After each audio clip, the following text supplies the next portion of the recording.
Hello, welcome to the Humanergy Leadership Podcast.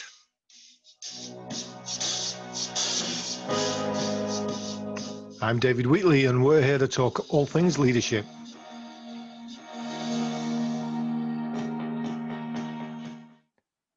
My guest this week is Heather Luciani, who is the CEO of Marshall Community Credit Union here in Michigan.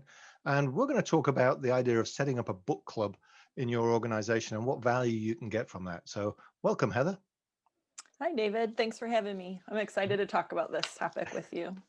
Well, before we get into the book club piece, I always try and get people to start with, just give me the 30-second bio of how you got to where you are today. So I've been in the credit union industry. Actually, I just finished my 19th year, which makes me sound very old. And before that, I was in community banking, and working my way to CEO was just kind of a function of each position I was in. I wanted to do more and impact more positions around me. And it just turned out that at the end of the day, this is what I was passionate about doing and leading an organization that I'm excited about every day. Cool. It's always good when we meet leaders that are still excited about the work that they do. So, and you started a book club how many years ago now?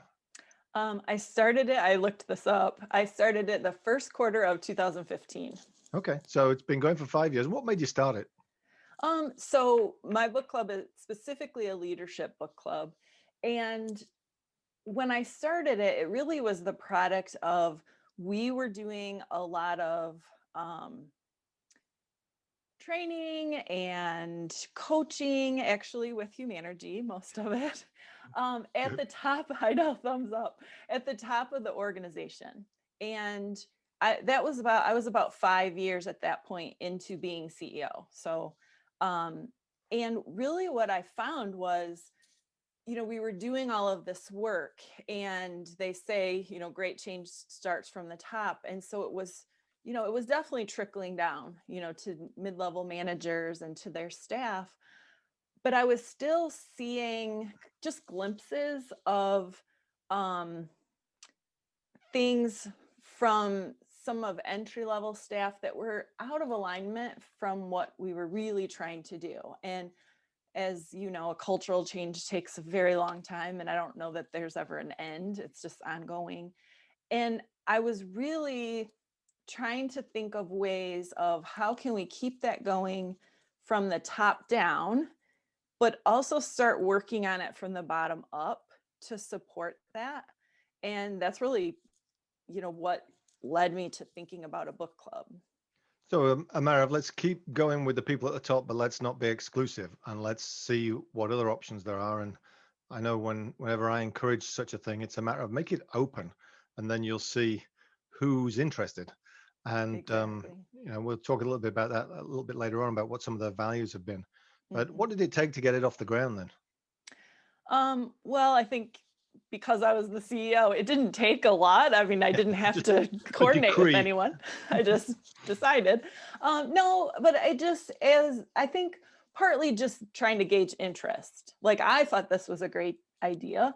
And I thought, well, there's going to be a ton of people that want to do this. But at the end of the day, I didn't actually know that. And so I just did some informal polling. Again, a lot of our staff had been involved with Humanergy, and I think some of my goals and expectations for the book club, which we'll talk about shortly, I'm sure, they were, in alignment with all of that work. And we had some people doing, we had some department programs going on. So people were, I could see that there were some people really excited about that work. And I just did some informal polling. And the very first book club I looked, and we had 10 participants. So we, right now, our staff is 55-ish employees. And pretty regularly, we have at least 20 that participate in the book club. Yes, because I remember some of the conversation earlier, and you say, hey, you're an avid continuous improvement, continuous learner. And so in some ways, there was an accountability for you if you started a book club, that it forced you to read a book every month or however long you did. And then secondly, trying to instill that sense of learning in the organization, the broader organization. And some people were taking to it and some people weren't. And then it's a matter of how do you get more and more people interested in continuing to learn and continuing to share the common language and common tools across the organization? Yeah, that's a great summary. And I think partly, might jump ahead on you a little bit, but partly, when I started thinking about the book club, it really was around what am I like challenging myself to what am I really trying to achieve with this? So yes, we had the top down and now the bottom up, but I was really looking for some common themes that I wanted to have in that book club too. So I'm always looking for like personal accountability type themes, continuous improvement, like you said. And a big one, which you and I have talked about a few times, is the leaders at all levels, and really reinforcing that. So I really had to solidify what was the structure I was thinking about and what were the expectations of, if you participated, here's what you could expect. And if you participated, here's what we would expect of you. So what were those? What was the structure and the expectations that you found? What have worked over 5 years of doing it? Right, because it's evolved a little bit. And really the expectations were anyone can participate. So we do not schedule the actual sessions until we know who's participating, so that we can be very mindful of, if I've got some tellers participating, I'm not picking a busy Friday or the 3rd of the month or things like that. So just to wind a step back from that then. Oh, sure. So do you pick a book first? Pick a book first. So I actually read the book first. So before I pick it for book club, because again, I'm really focused on those themes. There's a lot of amazing leadership books that are really written for managers of people. Mm-hmm. And so those books tend to go with the theme of you're a leader because you have a title. People. Yeah. Yes.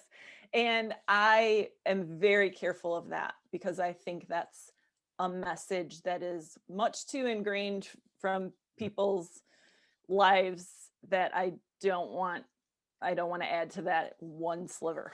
So if I'm a brand new employee, never worked before, come straight from wherever, and I come in on day one, I'm getting invited to be a part of the book club? Yeah, everyone's invited. So we do it quarterly. Okay. And so it's probably a great point. I should probably talk about it more with the new employees specifically, but value came out the podcast already. I know, so it was good. Already. Yeah. I added it to my list. Everyone's invited. So and if we kind of go on that theme of the expectations, as I mentioned, it's voluntary. But the other thing is, which you won't get booted out of book club for this, but really the commitment is you're not a silent observer. When you're in book club, you're talking. I mean, and you're contributing, because that's really where all the learnings come from, is from all the different perspectives and experiences. And so silent observers. But one thing I adjusted for that, people that aren't comfortable doing that, I say in that book club invitation, and I tell them the book that we're reading and a summary or a link to it or what have you. But I also will buy the book for people.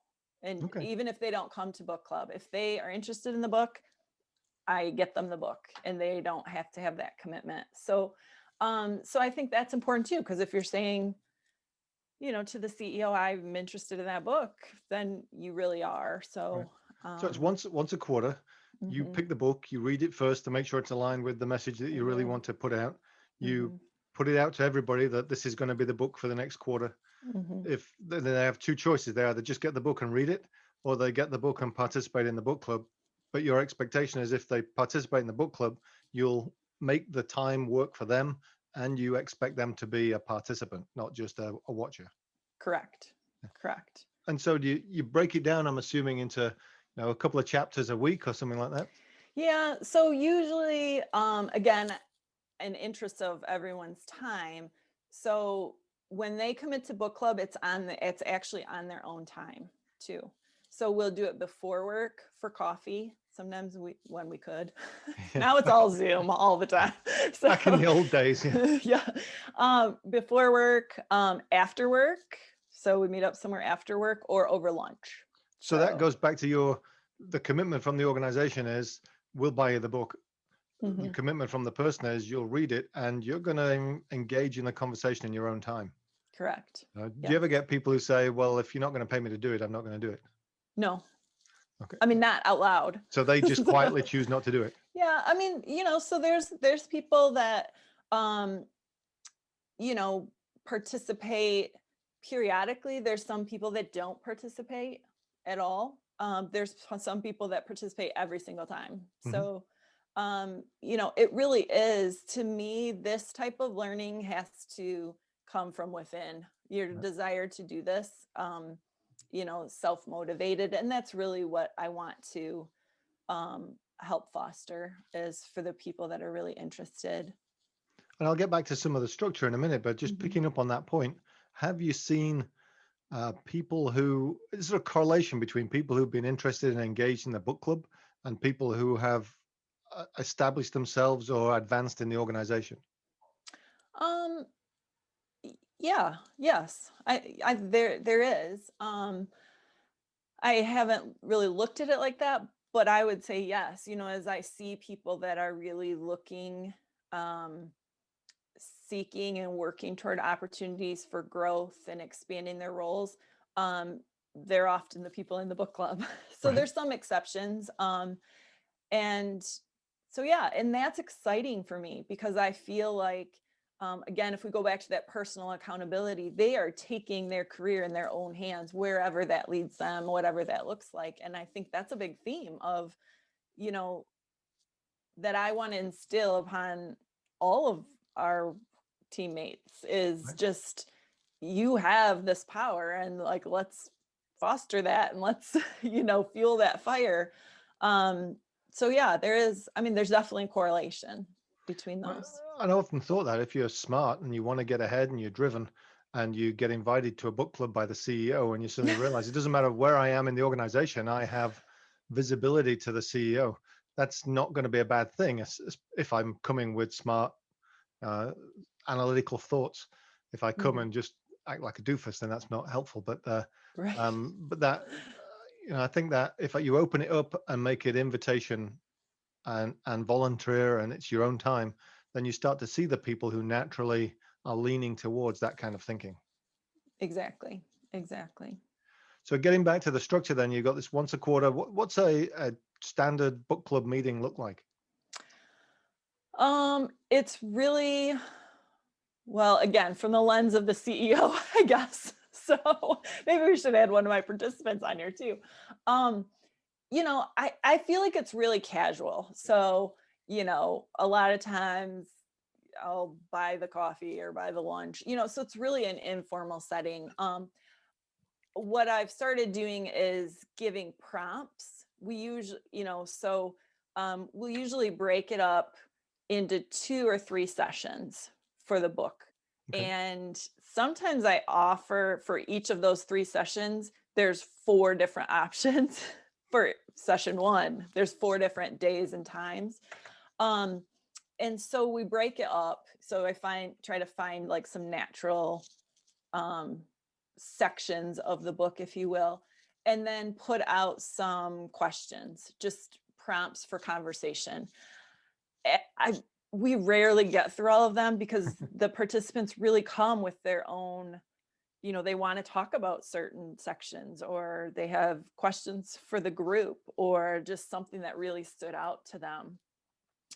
So we try to have that just in case there's a lull in the conversation, kind of get the conversation going. But it's really informal. It kind of goes wherever the group takes it.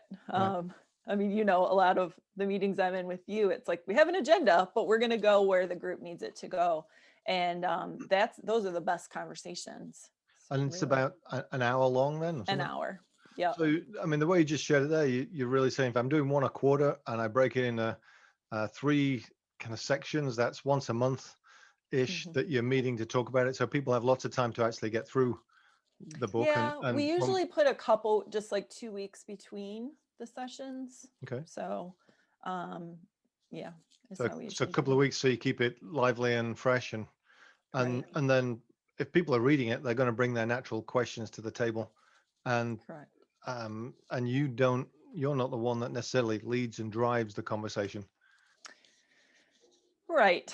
So I could do better at that, David. So yes, but it puts it to them. And sometimes I change it up, and sometimes I'll ask each participant to put out to the group, this is my prompt, and they Right. come up with the prompt. So that's been what we've been trending toward, because that does put the Okay. leadership to those participants and away from me running it.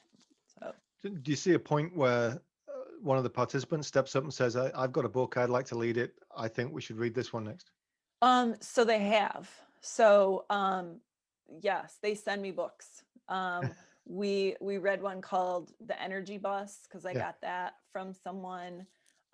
We just read, I'm at a loss for the name of it, but it's about Disney.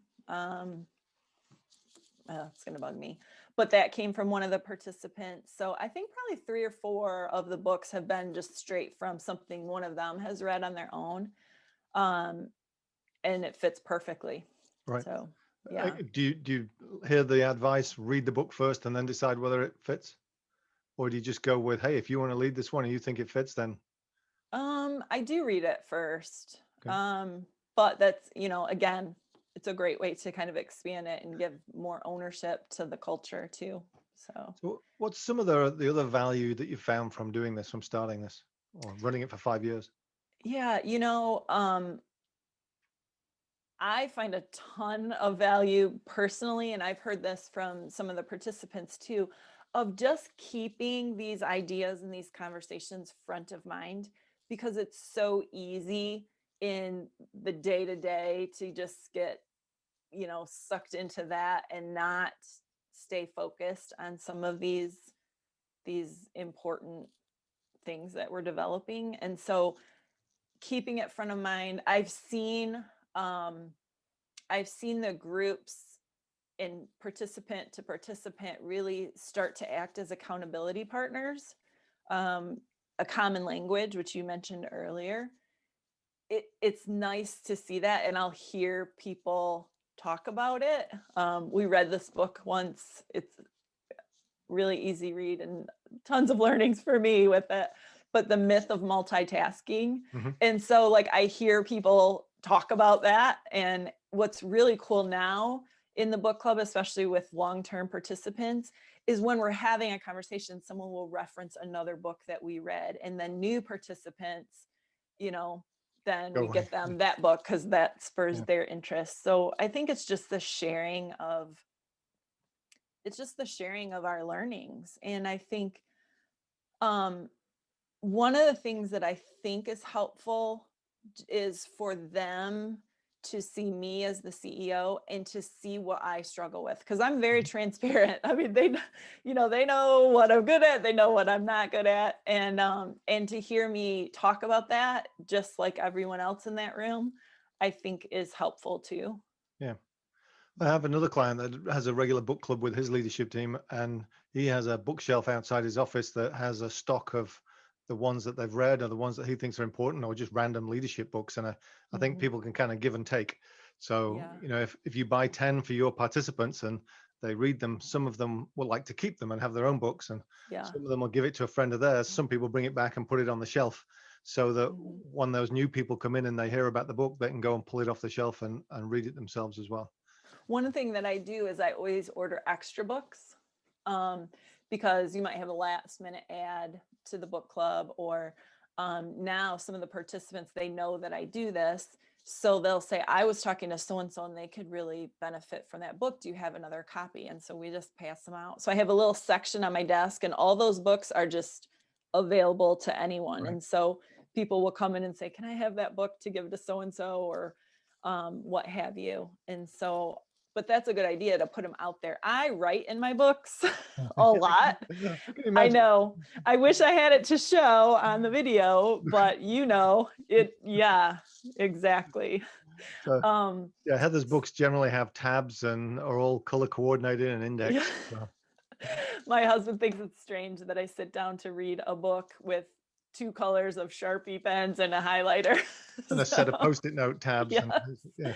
Yeah. So, but yeah, I just really like to share that. And jokingly, I will let people borrow my copies if it's not too intimidating, but, yeah. So, and I will say the books that we choose tend to be fables. They're Easy not read. they're easy reads, and that's important. I mean, while I like all the statistics and the psychology behind different leadership topics, not everybody does. So they're easy reads, and they're reads that we bring back around periodically as well. That's another thing I was going to say about this other client. He has a couple of books that he insists everybody reads at least once a year. Because it is repetitive, but it's the reminder of all of the good things that are in it. That and so he'll say, no, this month is going to be the Anatomy of Peace month. We're going to read it again. Yeah. And let's all do it. So yeah. So what have been some of the best books that you've found really worked and resonated with people? So I have a couple that I want to highlight, but I was looking at, because I keep a list, of course, I have a spreadsheet, David. So our very first book club book, 50 do's and don't, or 50 do's of everyday leadership. It was. I looked back, I was like, that was the first book. And when I wonder who gave you that idea. I don't know. But when we did it, a lot of the staff had done some work with that before. So that was a great start. And actually, we've done that book twice. The next book we're doing is What Great Teams Do Great. So that's our Q1. I know. Thanks. Great sales job. You're welcome. So I don't care about the rest now. I know, you're like, done. We're done. Yeah. But really, any one of the books, as I was looking at the list, any one of those books we could easily pick up and do again, because you get something different out of it with your second read with these books. I mean, you just get a new lesson, or we've done it a long time ago and you've developed your own leadership, or you've been working and you find another opportunity to focus on. So 2 of my non-Humanergy books, which are at the top of my list, but 2 that I really pointed out, which I was sharing with you a little bit earlier, is John Miller, and he wrote QBQ, The Question Behind the Question. And then he has 2 other books. One's Flipping the Switch and one's Outstanding are their titles. I think he has more, but those 3, we've done all 3 of those in book club. Right. And they are similar to the Humanergy books in that you can pick them up and set them down, kind of, and you can reference back to them. And that QBQ book is all about personal accountability. And I think that really comes into almost every theme of leadership development, is you that's like one of the foundations you have to have. And then Kevin Brown, one of my other favorites that was a big hit with the Leadership Book Club, he wrote The Hero Effect. And I had seen him as a keynote speaker at the annual credit union conference in Michigan, and he was so inspiring. And so I ordered the book and shared that with the Leadership Book Club. And I love his concept because he says, everyone always says that it's ordinary people doing extraordinary things. His feeling is we're all extraordinary people. Unfortunately, we're mostly doing ordinary things. So basically, you're already an extraordinary person. Why not also do extraordinary things?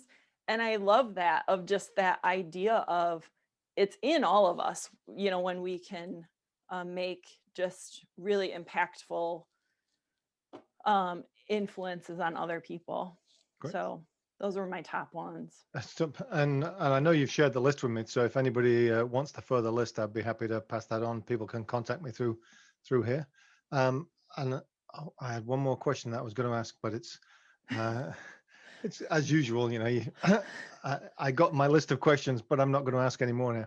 So, we're at the end of 2020 as we record this. This is going to go out first thing 2021, and so I'd highly recommend that any organization that's looking for a New Year's resolution, that this is a great practice to put forward. Any hiccups that you've seen that people should be aware of if they're doing that? I think not really. I mean, probably over 5 years, but none that stand out to me. It's just, I think you make sure that you have books that, support whatever it is, that you're going for. I mean, that's really key, right? I wouldn't want to pick a leadership book that talks all about titles and, how to manage people for this group. So you have to be careful about things like that. But I think, you have the book that supports your culture, if it's this type of book club, or the message or the initiatives. And it's just letting it flow how it needs to for the group, because that's how they get the most out of it, not just listening to me talk the whole time. And if it's a good book, they should be able to critically think, and it shows you that, and they're pulling that thinking out of the reading that they're doing, which then expands the organization's potential. Exactly. Yeah. Well, Heather, thanks for sharing that. And if people want more resources, we can certainly help them out. But thanks for being here, and continue with a great book club and keep us in the loop as to what you're reading. Thanks so much, David. Thanks for Heather. having me. You've been listening to the Humanergy Leadership Podcast. I'm David Wheatley, and we're brought to you by the book, What Great Teams Do Great, available now at all good bookstores. Thanks to Brian Spencer and Finkel for the music. Please share any feedback and suggestions. I'm available through humanergy.com. And go to iTunes, like, subscribe, and leave us a review so that other people can find us. In the meantime, till next time we meet, stay healthy.